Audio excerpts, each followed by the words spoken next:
بسم الله الرحمن الرحیم. نن زمونږ د علم النحو 116 نمبر درس دی. منصوبات هم شروع کړي دي. منصوباتو کې اووه منصوبات وي. نن انشاءالله اتم نمبر دی.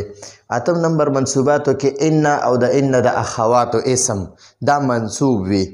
ان او د ان د اخواتو اسم لکه ان زیدن قائمون، ان زیدن قائمون، ان زیدن قائمون. اوس د دې تفصیل شاته واورئ. دی ان وغیره ته حروف مشبه بالفعل وایي. ان وغیره، ان او د ان چې کوم اخوات دي دې ته حروف مشبه بالفعل وایي. حروف مشبه بالفعل وایي. او دا حروف مشبه بالفعل شپږ دي. دا شپږ قسمونه دي د دې. یو ان دی، ان. یو ان دی، کأن، لیت، لکن او لعل. د ان معنی هم ده بېشک. ٹھیک شو جی. او د ان معنا دا چې، کأن معنا دا گویا کې، په اردو کې وایي گویا کې. او د لیت معنا دا کاش. او د لکن معنا دا لیکن. او د لعل معنا دا شاید چې، کیدی شي چې. ٹھیک شو جی. نو دا حروف مشبه بالفعل په جمله اسمیه داخلیږي. جمله اسمیه کې صحیح اول مبتدای دویم خبري. اول مبتدای دویم خبر. نو مبتدا او خبر چې یو بل سره ملو شي دینه جمله اسمیه خبریه جوړه شي. نو دا حروف مشبه بالفعل په جمله اسمیه داخليږي، په مبتدا او خبر داخليږي. مبتدا خپل اسم کوي، د مبتدا نه خپل اسم جوړ کی، او خبر خپل خبر کی، خپل خبر کوي. خبر نه خپل خبر جوړي. مبتدا له نسب ور کوي. مبتدا همیشه مرفوع وي، حالت رفعی کی وی، او خبر هم همیشه حالت رفعی کی وی. خو چې کله د دې مبتدا او خبر نه مخکې ان او د اخوات د حروف مشبه بالفعل نه یو مولګي، نو د مبتدا له نسب ورګي، حالت نسبی ته به راړي، او خبر له رفع ورکي، خبر له رفع ورکي.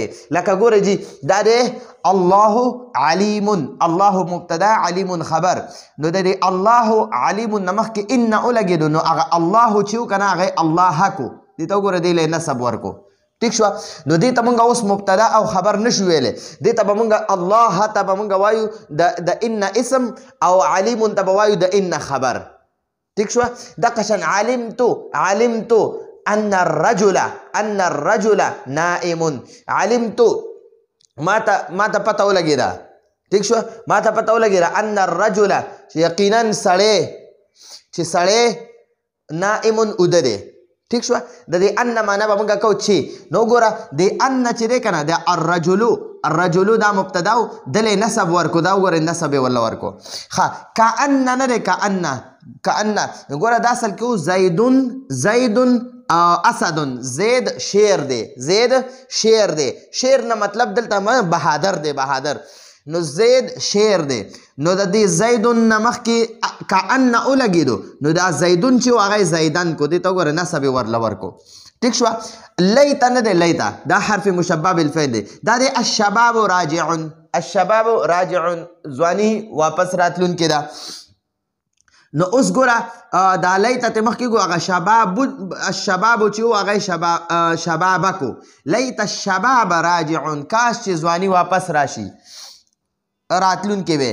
لکن نه دی، لکن هم حرف مشبه بالفعل دی. نو دا دی الاستاذ شفیق. استاد مهربانه دی، شفیق دی، نرم مزاجه دی. نو لکن چې ولګېدو نو هغه استاذو چې و که نه استاذو هغه استاذه کو، نسب یې ورکو. نو لکن الاستاذ شفیق، لیکن استاد شفیق دی. ٹھیک شو. دقه شان لعلم حرف مشبه بالفعل دی. دا دی المسافر قادم. مسافر راتلون کې دی، روان دی، راتلون کې دی. نو اوس دا مسافرو چې و که نه المسافرو، د دې لعل نه پس دا المسافره شو. نو ګوره د مبتدا له اسم، د مبتدا له نسب ورکو، او قادمون له دا قادمون خبرو دله رفع ورکړه. نو دا حروف مشبه بالفعل دا په جمله اسمیه داخليږي، او جمله اسمیه کې چې کوم مبتدا یې هغه له نسب ورکوي، خبر له رفع ورکوي. نو د دې مونږ ترکیب به څنګه کوو؟ د ان ته وایي ان حرف مشبه بالفعل. ان حرف مشبه بالفعل.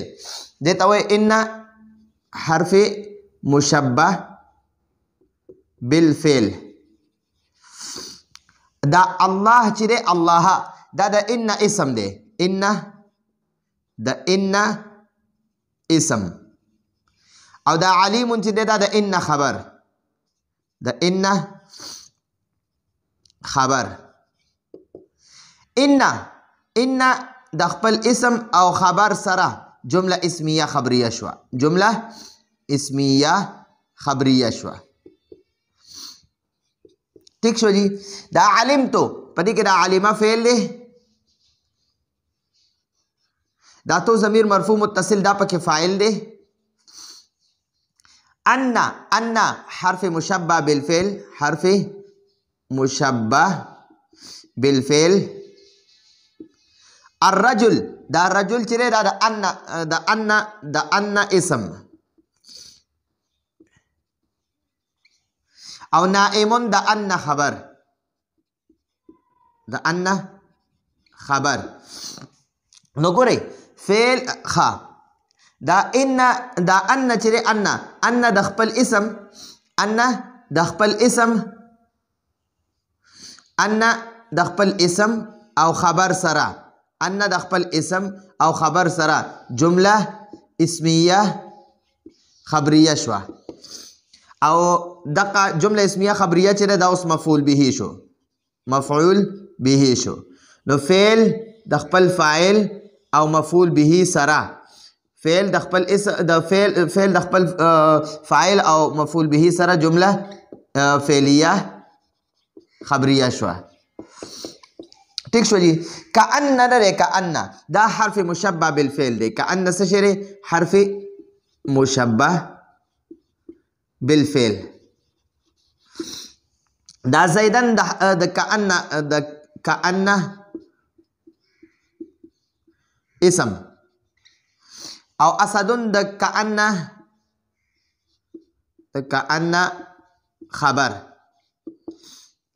نو ګورئ جی دا کأن حرف مشبہ بالفعل د خپل اسم او خبر سره کأن د خپل اسم او خبر سره جمله اسمیه خبریه شو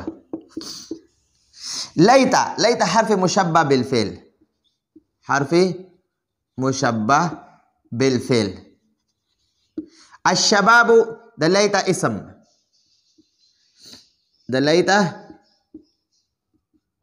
اسم او راجع د لیت خبر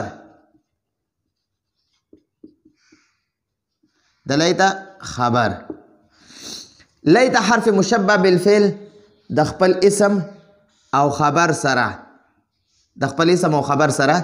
جمله اسمیه خبریه شو لكن دته وی حرف مشبہ بالفعل الاستاذ د لكن اسم او شفيق د لكن خبر لكن حرف مشبہ بالفعل د خپل اسم او خبر سره جمله اسمیه خبریه شو پدې پوه شو جی اوس لعل حرف مشبہ بالفعل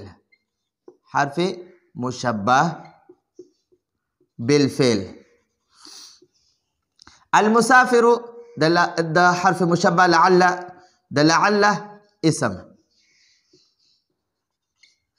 او قادم د لعل خبر لعل حرف مشبہ بالفعل د خپل اسم او خبر سره جمله اسمیه خبریه شو نو دا ګورئ جی د ان او د ان د اخواتو اسم چې دی کنه هغه منصوب وي او خبر مرفوع وي دا اصل کې دی زید قائم